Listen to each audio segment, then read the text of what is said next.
Tá aí, vamos em frente. Peraí, Vinícius, desculpa. Greta Thunberg tava certo, então, hein?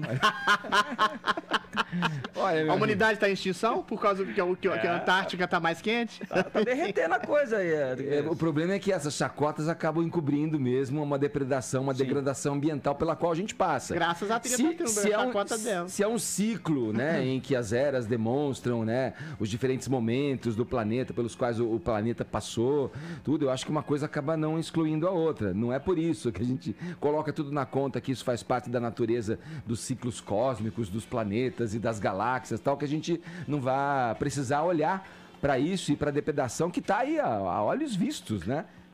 Não tenha dúvida. A questão do aquecimento global é que é uma coisa muito turva e muito complicada. O próprio cientista, se não me engano, Sheffer, que fala o nome dele, que é um brasileiro, ele fala o seguinte: o que significa o aquecimento maior na Antártica? É apenas um sinal de que alguma coisa diferente está acontecendo nessa área. Ora, uma coisa muito diferente pode ser traduzir em 1 milhão de coisas. Não quer dizer que não exista o aquecimento global, mas não necessariamente quer dizer que o aquecimento global seja antropogênico, ou seja, causado por atitudes do ser humano. Ao mesmo tempo que eu li essa notícia, eu fiz uma pequena pesquisa no Google e percebi que os níveis de gelo marinho no Ártico cresceram em maior ritmo que nos últimos 20 anos. Ou seja, é uma notícia que se contrapõe a outra. Eu não sou especialista em aquecimento global, não sou cientista, eu fico impressionado com a quantidade de gente que se arvora ser especialista em climatologia. O que eu percebo é, factualmente,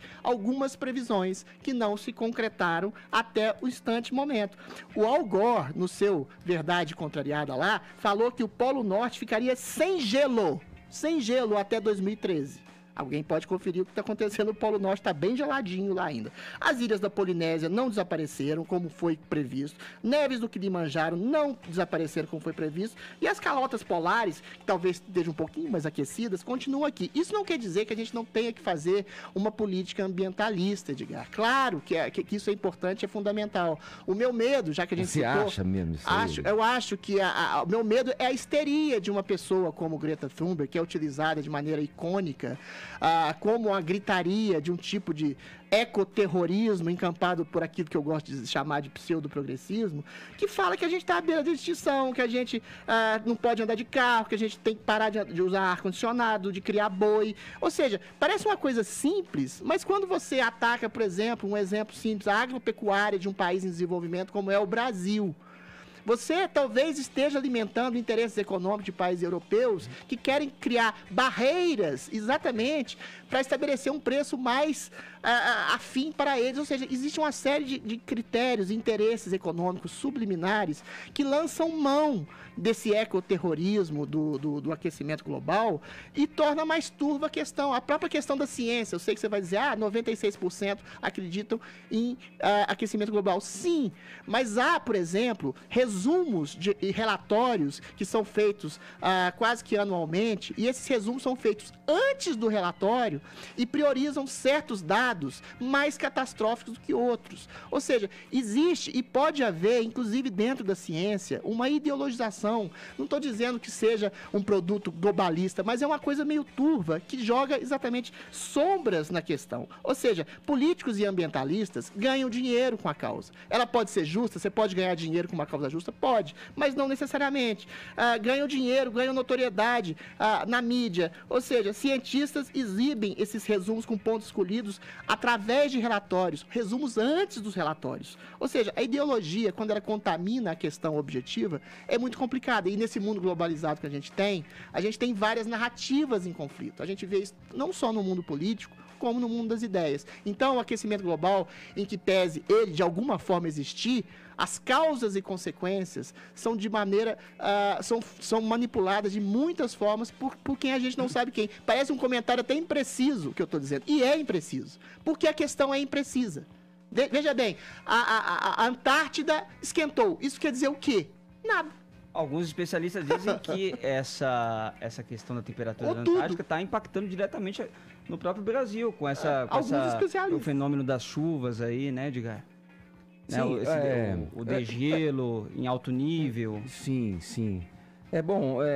Precisa ver, Adriles, se esse argumento que você mesmo reconhece como impreciso, não atende a... Veja, se você coloca que existem interesses subliminares, imagina um comentário, então, em cima de interesses que são subliminares. Quer dizer, ainda bem que você colocou... econômico. Ainda bem que você colocou esse termo impreciso. Mas o meu comentário é subliminar? Qual que é o meu interesse? Não, pois é, mas é exatamente exatamente jogar uma dúvida. Talvez tenha um interesse aí, sim, em grande parte que defende algum ideário político ou uma visão de mundo se derreter, diferente. Diga, vai ser ruim pra mim e pra você. Em que a gente creia que realmente, é por conta tudo, olha, tem um fantasma do interesse subliminar de nações que têm interesse no Brasil.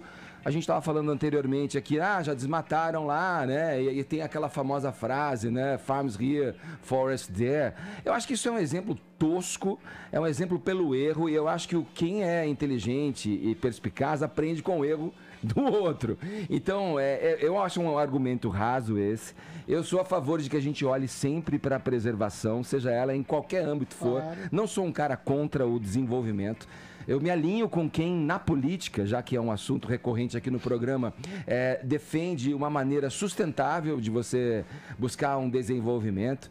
Tem muitas afirmações em cima do que a gente fala com base no que a gente lê e observa. Essa afirmação, por exemplo, do Mar Ártico, eu ouço o contrário. Eu me interesso por navegação, leio coisas a respeito de navegação. Relação polar. Lá existe, inclusive, programas que estão estabelecendo novas rotas de navegação, exatamente porque lugar onde existia gelo agora é água. Então, quer dizer, veja... Só que eu não vou colocar isso como uma afirmação absurda, porque ela pode, assim mesmo, como você disse, tá dentro de um interesse subliminar. De um interesse. Eu só não acho que Agora, eu não posso eliminar qualquer visão diante dos fatos que a gente pode ver que são palpáveis, desde lixos e ilhas de lixo no oceano, desde a degradação dos recifes de corais. Esse caso que a gente discutiu, por exemplo, do Greenpeace aqui, que é um governo que confronta essas ideias, por exemplo, naquele episódio onde infeliz, né, de Ricardo Salles aventando a possibilidade de que o navio Esperança do Greenpeace teria sabotado e derramado esse óleo. Vejam aonde chegamos nessa guerra ideológica baseada nos credos e narrativas do guru da Virgínia, por exemplo. Edgar, eu só acho um absurdo que saia, é uma fake news. Claro, tanto o meu argumento é impreciso quanto o seu, porque o problema é impreciso. O que não é eu não estou argumentando, eu só estou em defesa. Se há algo que precise defender o planeta, está comigo. Claro. Não, todo mundo quer defender o planeta, porque a gente vive no planeta. Mais ou menos. Uns acham que tem que tirar, desmatar a Amazônia para fazer pasto. Querido, isso vai ser defender o planeta. Mas isso é uma minoria idiota, pelo amor de Deus. A questão que não é imprecisa é quando uma menina de 16 anos, autista, diz que a humanidade está à beira da extinção e que nunca a gente sofreu tanto quanto todo mundo diz. Qualquer cientista, qualquer sociólogo, qualquer historiador, que a gente nunca viveu em condições tão boas humanamente. Não, eu sei. Até o Yuval Harari, que é um progressista, fala isso no Sapiens. Nunca houve um período em que não há guerras, que há menos fome proporcionalmente, há menos miséria, há melhores condições de vida, como existe agora. Ou seja, quando uma menina mimada vem e fala que a humanidade está à beira de extinção por causa do aquecimento global, a questão que é imprecisa, que é ambígua, torna-se uma bobagem na visão de todo mundo. Mas aí isso que é um problema, é um problema de comunicação que às vezes serve a interesses escusos. Pode ser de direita, de esquerda, o problema é a histeria e o radicalismo tosco que impede a gente de enxergar o problema como um todo, para além de narrativas e interesses subliminares. O quanto, uma garota causa de incômodo, né? Mas ela é vista como propaganda. Falando isso, né? Ela é colocada como propaganda pelos cientistas. O quanto esse tipo de comentário e desqualificação por ser uma menina autista... É um comentário desqualificado. O quanto esse tipo de observação que você faz... Ela é deturpada pelos pais, manipulada pelos pais. Vai lá.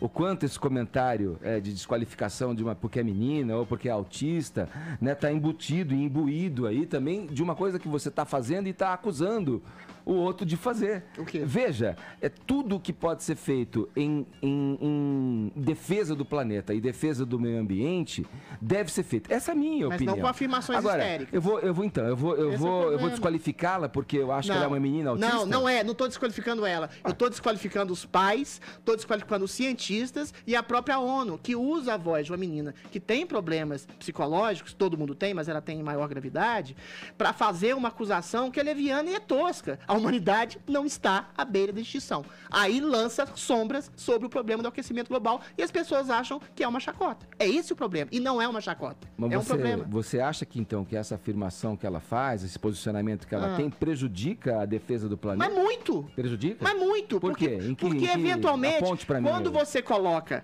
a histeria coletiva dentro de uma menina que fala que a humanidade está à beira da extinção e diz que a gente não deve usar avião, a gente não deve andar de carro, a gente não deve usar ar-condicionado, as pessoas riem.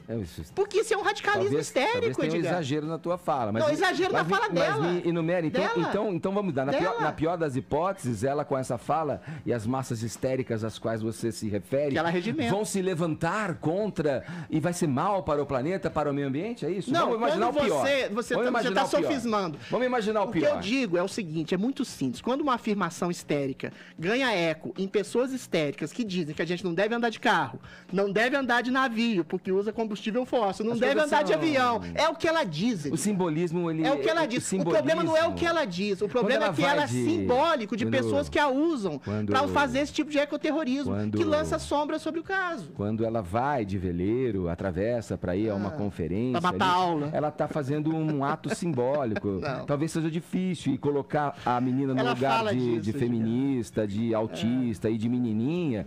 Isso sim é colocar uma sombra e criar uma coisa turva em cima de um assunto premente, um assunto de extrema importância. Que faz isso. Então, mas você está apegado ao discurso. Mas ela é propaganda desse tipo de coisa. Ela é propaganda caricata de um problema que é sério, que é o aquecimento global, que ele existe. Vamos trazer a Greta Thunberg aqui. Vamos ligar para ela. Vamos ligar para ela, Vini. Tá certo.